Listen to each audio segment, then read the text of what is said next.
Value of taxable supply बहुत important है tax payer के लिए जान लेना। क्या है टैक्सेबल सप्लाई? टैक्सेबल सप्लाई वो होती है जिसके ऊपर जीएसटी कैलकुलेट किया जाता है।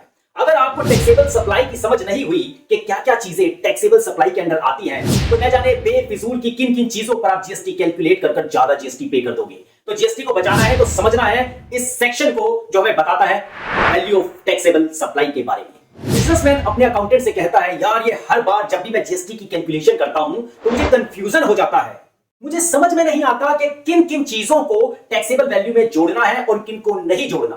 अकाउंटेंट कहता है बिजनेस ओनर से कि सर इसके लिए तो जीएसटी में सेक्शन 15 बहुत अच्छे से उसमें समझाया गया है, सेक्शन 15 में बिल्कुल क्लियर किया गया है कि वैल्यू ऑफ टैक्सेबल सप्लाई क्या है। बिजनेसमैन कहता है, अच्छा तो बताओ क्या है वैल्यू ऑफ टैक्सेबल सप्लाई, इसमें ऐसा क्या है? अकाउंटेंट बिजनेस ओनर से कहता है कि सेक्शन 15 में लिखा हुआ है कि टैक्सेबल सप्लाई वही मानी जाएगी जो आपके और आपके कस्टमर के बीच में तय हुई है, यानी transaction value.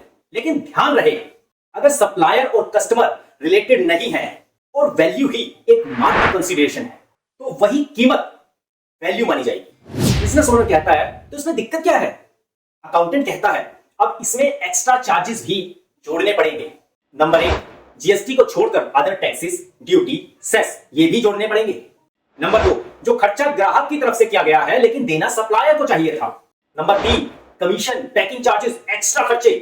Number 4, late payment, interest, penalty. Number 5, private कंपनियों से मिली सब्सिडी लेकिन सरकारी सब्सिडी को छोड़कर। ये सभी चीजें टैक्सेबल वैल्यू में ऐड होगी और इनके ऊपर लगेगा जीएसटी।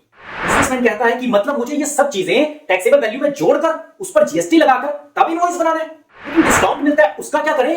अब अकाउंटेंट क्या कहता है? बिल्कुल सर, आपने सही समझा, सेक्शन 15 इसी के बारे में बात करता है। और क्या कहता है, ध्यान से सुनना। अगर डिस्काउंट इनवॉइस में पहले से मेंशन है तो ये डिस्काउंट को टैक्सेबल वैल्यू में से लेस करने के बाद तब टैक्सेबल वैल्यू मानी जाएगी। अगर बाद में डिस्काउंट मिला तो उसे पहले से तय एग्रीमेंट से लिंक करना होगा और आईटीसी को रिवर्स करना होगा। बिजनेसमैन कहता है, ओह अब मेरे समझ में आया कि अगर मैं सही वैल्यू निकालूं, सही टैक्सेबल वैल्यू निकालूं तो मैं सही टैक्स कैलकुलेट करूंगा और ज्यादा टैक्स देने से बचूंगा। अकाउंटेंट कहता है बिल्कुल सही सर, और साथ ही साथ आप गलत टैक्स कैलकुलेट करोगे तो डिपार्टमेंट आपको नोटिस भी भेजेगा। बिजनेसमैन कहता है बहुत बढ़िया, अब मुझे अच्छे से समझ में आ गया है कि ये सेक्शन 15 क्या है, ये टैक्सेबल सप्लाई क्या है, वैल्यू ऑफ टैक्सेबल सप्लाई क्या है। मुझे उम्मीद है आपको ये वीडियो बहुत बहुत बहुत पसंद आई होगी और आपने वीडियो को लाइक, कमेंट और शेयर कर दिया होगा, बेल आइकन को प्रेस भी कर दिया होगा। इसे होगा ये जब भी हमारे चैनल पर हमारी कोई नई वीडियो आएगी तो आपको सबसे पहले देखने को मिलेगी। जो नए दोस्त चैनल पर पहली बार आए हैं उन्होंने चैनल को सब्सक्राइब कर दिया होगा। वीडियो को पूरा देखने के लिए आप सभी लोगों का तहे दिल से बहुत बहुत धन्यवाद।